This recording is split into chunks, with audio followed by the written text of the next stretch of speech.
This video is sponsored by Morgan & Morgan. The film starts off with the introduction to the main characters and their daily lives. You got Christian, who's like a nerdy type, so of course he has to get bully and beating while spewing generic Disney Channel original movie dialogue. Alright, a penny, I'd give it to you.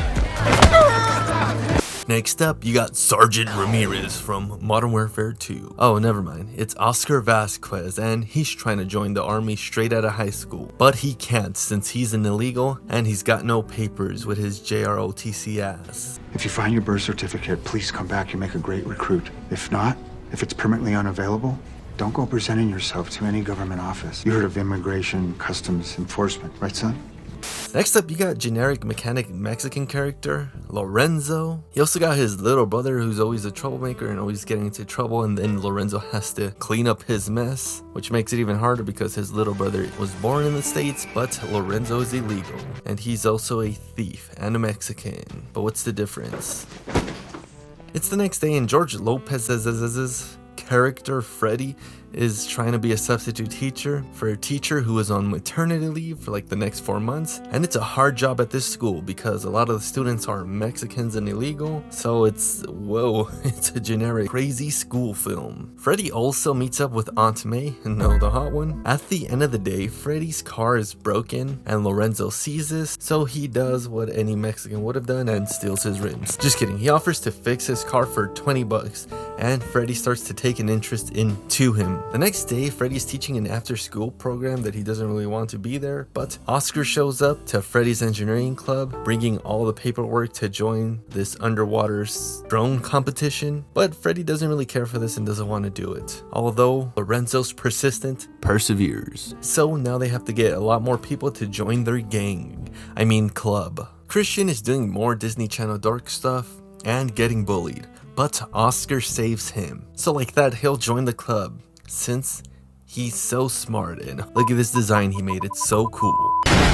They get started on building a prototype for the contest, and this shiz really sounds pretty cool, precise, and interesting, I'll be honest. Aunt May also joins in, trying to help Freddy with his coding, but he's trying to code his wee-wee in her butt, if you know what I mean. Adult conversations, wink wink. Just kidding, I don't know why I said that. Eventually, they gotta source some parts for their designs, and Oscar is trying to get some RC parts from this thrift shop, but Carmen from Spy Kids is trying to rizz him up, and it kinda works. Christian almost dies. And 2-4.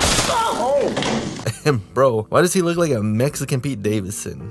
Beto Davidson? Regardless, Christian can't actually build or engineer anything since he's more of a theorist rather than an engineer, so the club persuades Lorenzo to join because they caught his illegal ass trying to break into cars, so they snitch him out and blackmail him to join. Lorenzo joins and they got beef between him and Oscar, albeit he can actually build and do some engineering, so they leave it at that. Now the club has to go get some donations for their project, but everyone is turning them down since it seems like they're just bugging for money. So Oscar decides to take a chapter out of famous Green Beret Tim Kennedy's book and do him some fake valor for some financial gain, if you know what I'm talking about. It works and he gets a lot of money since everyone thinks he's a real veteran. There's also these subplots where Freddy and Aunt May are on a tutoring date thingy, and it's kind of awkward with middle-aged dating and flirting. Why did you tell your father this was a date?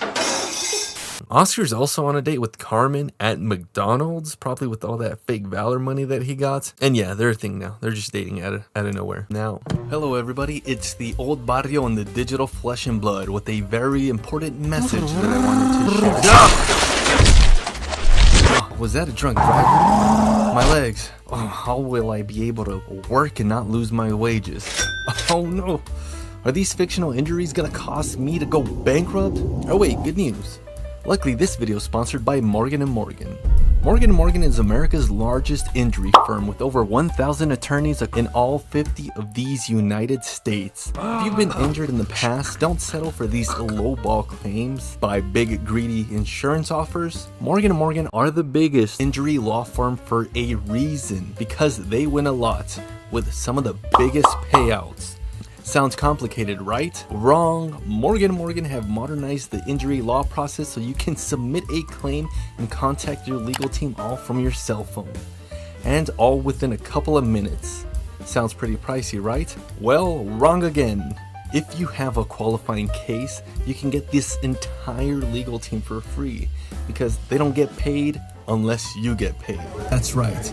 You pay nothing unless you get compensated for your injuries. If you've ever got seriously injured, your case could be worth millions, and you're only a few clicks away from potentially changing your life. It's easy. You can start your claim now with Morgan & Morgan at https://www.forthepeople.com/TOB, all caps, or click the link in the description below.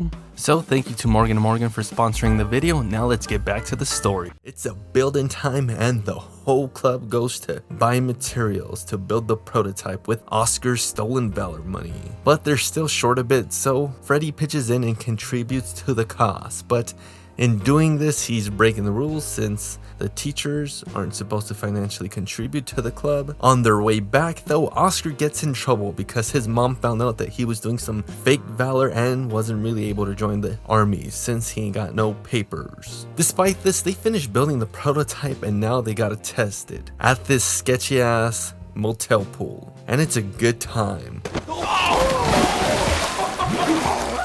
But it's also a bad time since they're having issues with their test run, and they fixed the issue a few days before the contest, so things are looking good until that recruiter comes asking for Oscar and wants to give him a heads up since La Migra was looking for him due to the fact that he was trying to join the army as an illegal with no papers, and he was also doing fake valor, so now he's got to be homeless for a bit. Lorenzo is also having a bad time since his dad doesn't really appreciate him, and his younger brother is also trying to be a thug and rob a liquor store. So Lorenzo has to go clean up his mess and stop him, but makes everything worse since Lorenzo makes his brother drop the gun with his prints on it. He runs scared to Freddy's house and is in fear for his life because he's scared that his dad's gonna kick his ass. So him and Freddy both go confront his dad. Lorenzo's dad just rages and kicks him out though, not before some sad ass realities.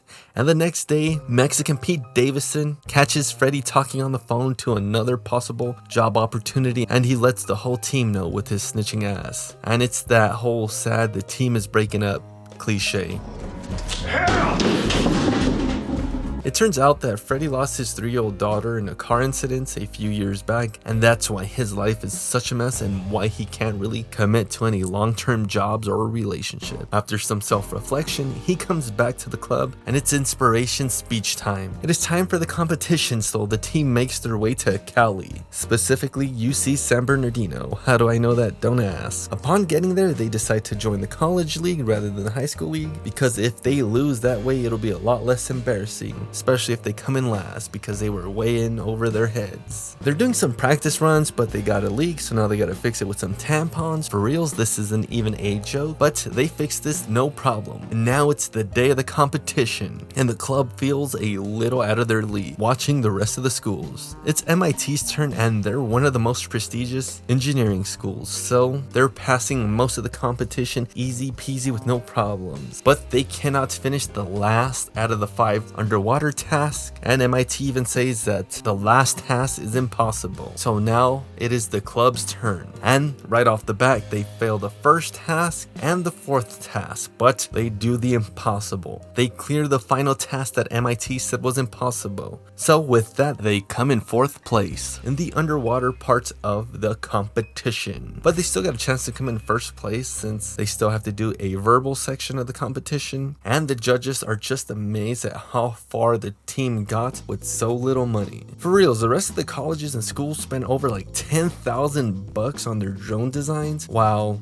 they, Carl Hayden Community High School, only spent around $900. So after this part of the section, they actually come in 1st place in the college division as a high school class, and wow, that's really inspiring, not gonna lie. Aunt May also shows up and she brings Lorenzo's dad to show him how special Lorenzo is, and it's an emotional moment. And the film ends with the actual fates of the real life characters from the film. And oh yeah, sorry if I didn't mention that before, but yeah, this was based off of real events and a news article. It's not really that accurate, as you'll see, or true to the story. So the real conclusion of these characters' lives are posted at the end, where Lorenzo becomes a chef, this happens with this character, that happens with that character. But honestly, what took me for a spin was Oscar's real life fate, because homeboy turned himself in and decided to get deported, but then a US senator actually vouched for him and got him a petition to come back to the States, and then he actually joined the army and served like he's been wanting to. I wonder if he wrote a book about it. Then we get to Freddy's conclusion, and he was actually an amalgam of two real life people. So yeah, I doubt that this film was actually super accurate and they had to inflate a bunch of stuff like they do in Hollywood to make it more entertaining. Overall, the film, it was generic. What can I say? It wasn't bad, but it wasn't great. It is really inspiring, not gonna lie, but it didn't have that certain charisma that other biographical picks have, like Stand and Deliver or Pursuit of Happiness. 6.5 out of 10 orales. Thank you very much to Morgan for sponsoring this video, and thank you to these special Patreons for always getting my back. Till next time, later.